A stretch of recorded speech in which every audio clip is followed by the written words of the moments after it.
COVID-19 atau kita kenal dengan coronavirus.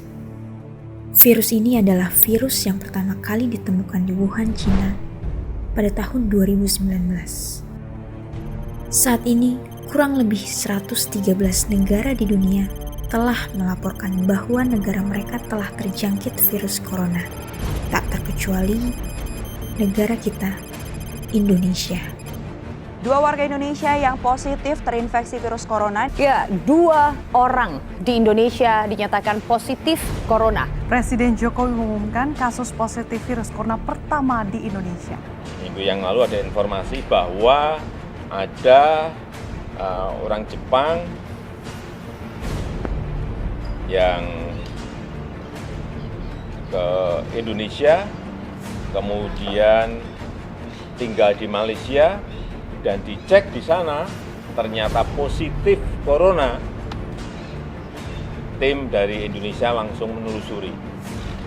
Orang Jepang ini ke Indonesia bertamu ke siapa, bertemu dengan siapa, ditelusuri dan ketemu.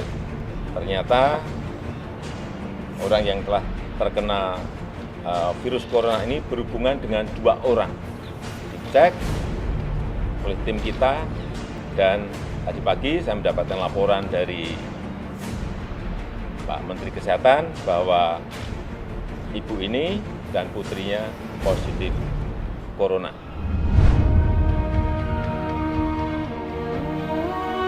Tak berselang lama dari pengumuman bahwa 2 orang warga negara Indonesia dinyatakan positif terjangkit virus corona, kasus corona di Indonesia meningkat dengan cepat. Kasus positif COVID-19 di Indonesia terus bertambah. Kasus konfirmasi positif COVID-19 di kota Samarinda, Kalimantan Timur masih meningkat. Di Indonesia hari ini bertambah sebanyak 1.815. Bahwa positivity rate kita di atas atau masih 6,5%. Dengan meningkatnya kasus corona di Indonesia, pemerintah bersama dengan Kementerian Kesehatan mengambil kebijakan dengan membatasi ruang gerak masyarakat dalam pembatasan sosial berskala besar. Kembali memperpanjang PSBB masa transisi ini di fase pertama untuk ketiga kalinya sampai dengan tanggal 13 Agustus 2020. Sosialisasi untuk melakukan segala kegiatan dari rumah menjadi fokus wajib pemerintah dalam upaya menekan dan memutus rantai penyebaran virus corona di Indonesia, seperti bekerja, belajar, sampai beribadah di rumah saja. Namun, penerapan ini tidak dapat sepenuhnya dilakukan di Indonesia, mengingat masih sangat banyak masyarakat yang menggantungkan hidupnya dengan bekerja dari luar rumah. Kalau menurut saya sih COVID-19 itu kayak penyakit, cuma nggak tahu dari mana asalnya ya. Cuma emang wabahnya tuh meluas gitu, wah parah dah. Pokoknya yang namanya gara-gara penyakit COVID ini ya, itu yang namanya orang jadi takut ngorder, terus juga orderan sepi. Ya berbagai macam antisipasi orang jadi nggak mau menjalin kontak dengan orang lain, jadi kurang percaya. Kalau sebelum COVID mah ya sebulannya bisa 5.000. Sebulannya? Ya. 5 juta? Ya. Oke. Tapi kalau pas COVID ini boro-boro 5.000, 200 sebulan aja udah syukur. Begitu banyaknya dampak dari adanya virus corona ini. Salah satunya yang dirasakan oleh para pelajar karena harus merelakan waktunya untuk tidak berkegiatan di sekolah. Kegiatan belajar mereka terhambat, kurang maksimalnya materi yang terserap, dan melakukan pembelajaran dengan teknologi online yang kurang maksimal. Kalau misalnya sebelum COVID kan jam belajar di sekolah itu lebih panjang gitu kan. Terus kalau pas COVID ini jadi pembelajaran jarak jauhnya itu cuma sejam doang gitu. Jadi cuma semakin singkat gitu waktu belajar di rumahnya.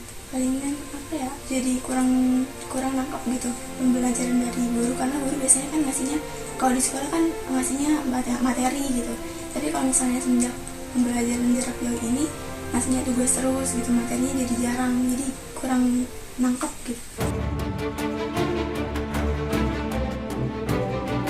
Hampir seluruh kegiatan perekonomian terhenti.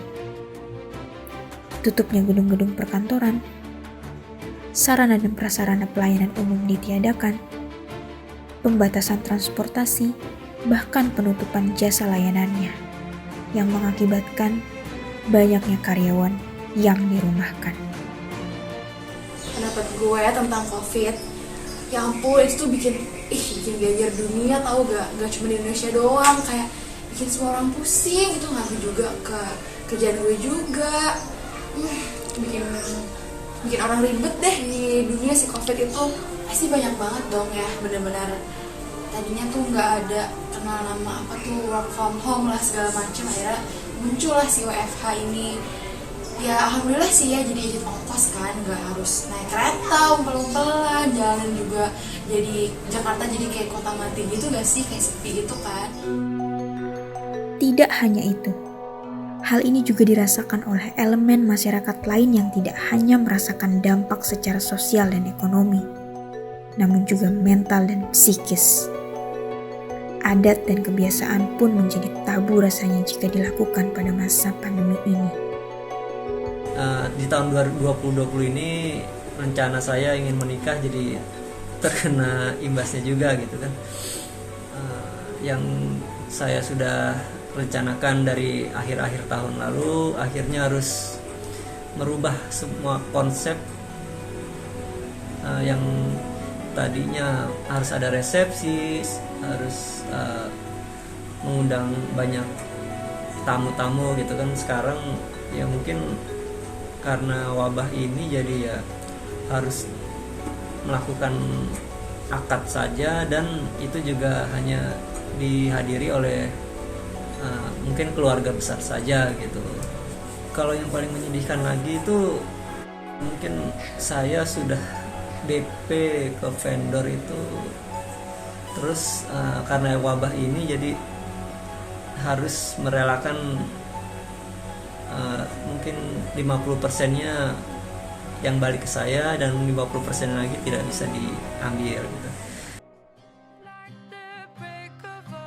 Harapannya pengennya si COVID ini segera berakhir gitu ya, biar semuanya kembali ke normal, nggak ada yang namanya PSBB yang harus salaman jarak jauh lagi. Ya harapan saya sih mengembalikan kepercayaan orang lain untuk untuk percaya main namanya driver online. Tetap kita pakai protokol kesehatan dan menjaga satu sama lain. Apa yang mau sekolah lagi gitu, sekolah biasa. Terus buat pemerintahnya juga, semoga nanti kan aku udah kelas 12 nih, buat peluang buat masuk kayak perguruan tinggi negerinya juga dari dipersulit gitu maksudnya.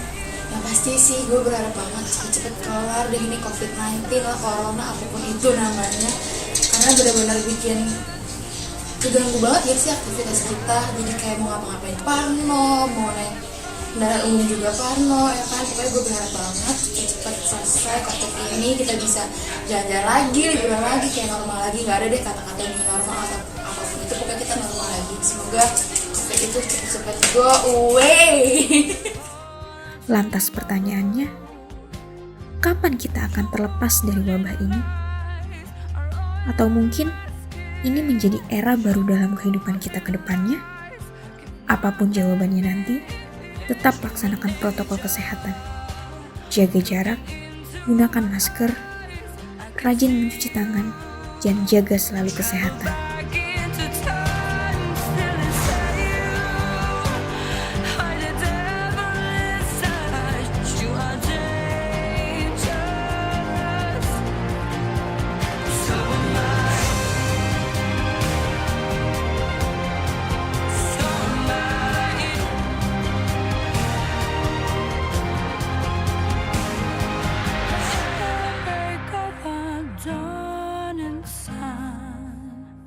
We will